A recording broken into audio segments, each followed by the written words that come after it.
অন্যান্য সময় কিন্তু আমরা লক্ষ্য করি যে হাসপাতালের বাইরে একটি তালিকা দেওয়া হয়, অর্থাৎ কতজন আহত হয়েছে কিংবা কতজন নিহত হয়েছে, কিন্তু এখন পর্যন্ত আমরা জাতীয় বার্ন ইনস্টিটিউটে এখন পর্যন্ত আমরা এই তালিকাটি দেখিনি। অর্থাৎ শুধু তালিকাটি যে দেখব সেটাই নয়, আমাদের সাংবাদিকদের আসলে ভেতরে ঢুকতে দেওয়া হচ্ছে না।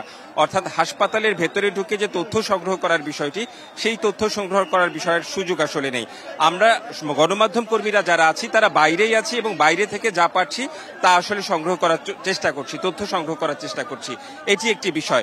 হাসপাতাল কর্তৃপক্ষের একটি ব্রিফ করার কথা রয়েছে, কিন্তু এখনো সুনির্দিষ্টভাবে ঠিক কটার সময় কখন নাগাদ ব্রিফ করবে সেটা এখনো গণমাধ্যম কর্মীদের জানানো হয়নি। আমরা আসলে সেজন্যই অপেক্ষা করছি, তাহলে কিন্তু আমরা স্পষ্টভাবে আসলে বলতে পারবো যে এখন পর্যন্ত এই জাতীয় বার্ন ইনস্টিটিউটে কতজন ভর্তি হয়েছে কিংবা কেউ মারা গিয়েছে কিনা, সেই বিষয়টি আসলে খুবই গুরুত্বপূর্ণ। আর এখন পর্যন্ত যে দৃশ্য আমি দেখতে পেয়েছি, আপনাকে একটি বলতে চাই, এখানে আমার সহকর্মী ছিলেন ইশরাত জাহান উর্মি, উনি আমাকে জানিয়েছেন উনি শেষ পর্যন্ত যে তথ্যটা পেয়েছেন যে 53 জনের উপরে এখন পর্যন্ত আহত এই জাতীয় বার্ন ইনস্টিটিউটে এসেছে। এছাড়া হচ্ছে অসমর্থিত সূত্রে সব যারা হাসপাতাল সূত্রে এখন পর্যন্ত আমাদেরকে এক্সাক্ট সংখ্যাটা জানানো হয়নি, তবে আমরা আশা করছি কিছুক্ষণের মধ্যেই আমাদের হাসপাতাল কর্তৃপক্ষ ব্রিফ করবে এবং আমরা সেই বিষয়টি জানতে পারবো।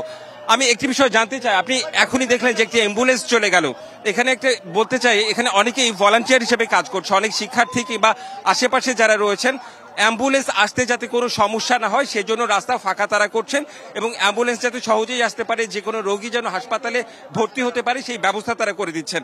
আরেকটি বিষয় বলতে চাই যে এটা আসলে উৎসুক জনতার জন্য বিশেষ করে একটি সমস্যার সৃষ্টি হচ্ছে। আশেপাশে এত উৎসুক জনতার ভিড় যে কোনো গাড়ি অ্যাম্বুলেন্স প্রয়োজনীয়, এমনকি আমরা গণমাধ্যম কর্মীরাও যে ভেতরে আসবো সংবাদ সংগ্রহ করব সেটাতেও আসলে বেগ পেতে হচ্ছে, আশেপাশে এত বেশি উৎসুক জনতা।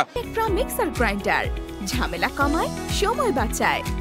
আপনি যে বিষয়টি বলছিলেন আসলে সুনির্দিষ্ট সংখ্যার বিষয়টি আমাদেরকে বলা হয়েছে যে কিছুক্ষণের মধ্যেই আসলে ব্রিফ করা হতে পারে, কিন্তু এক্সাক্ট টাইমটা এখন পর্যন্ত আমাদেরকে জানানো হয়নি। আমি এখানকার পরিবেশটা একটু দেখাতে চাই।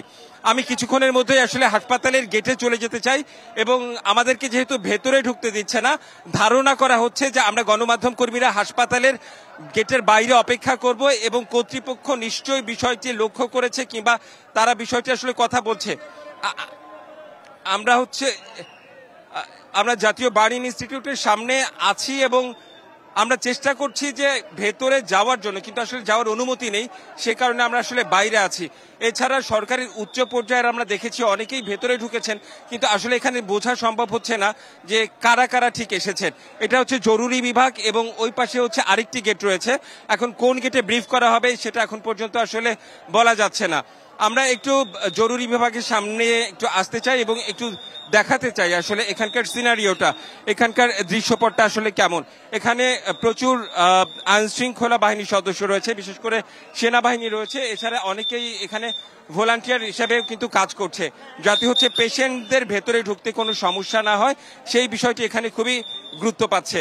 এবং আমি দেখাতে পাচ্ছি নিশ্চয়ই জরুরি বিভাগের সামনে কিন্তু একেবারেই হচ্ছে এখানে সেনাবাহিনী রয়েছে এবং যে কোনো ধরনের পেশেন্ট, অর্থাৎ বিশেষ করে আজকের দুর্ঘটনায় যারা আহত হয়েছে তাদের জন্য যেন কোনো রকম সমস্যা না হয় সেই ব্যবস্থাটা কিন্তু হাসপাতাল কর্তৃপক্ষ খুব ভালোভাবেই করেছে।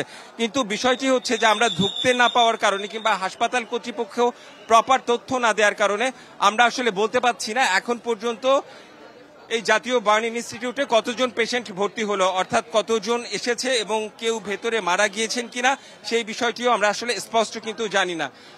আমরা যতটুকু সম্ভব আসলে বাইরে থেকেই দেখানোর চেষ্টা করছি এবং কোনো স্বজনদেরকে আসলে এখন পর্যন্ত দেখতে পারিনি।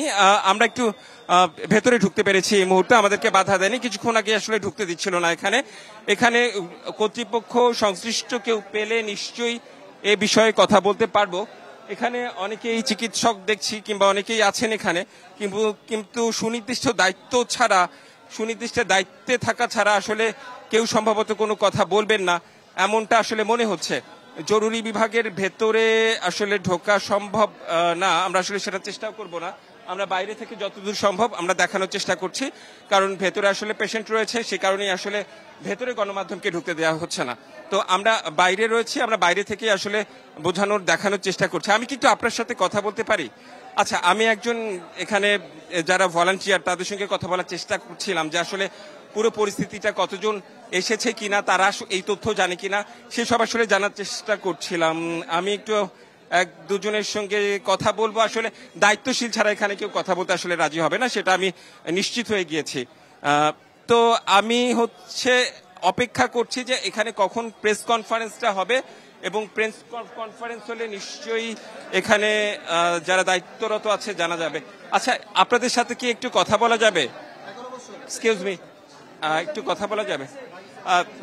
আসলে কথা এখানে দায়িত্বশীল ছাড়া কেউ আসলে কথা বলবে না, এটা হচ্ছে মোট কথা। কিন্তু আমি সমর্থিত কিংবা অসমর্থিত সূত্রে যেসব বিষয় দেখেছি সেসব বিষয় আসলে বলার চেষ্টা করছি, এবং হাসপাতাল কর্তৃপক্ষ যখন পুরো বিষয়টা ব্রিফ করবে তখন নিশ্চয়ই এই বিষয়ে আরো আমি বিস্তারিত বলতে পারবো।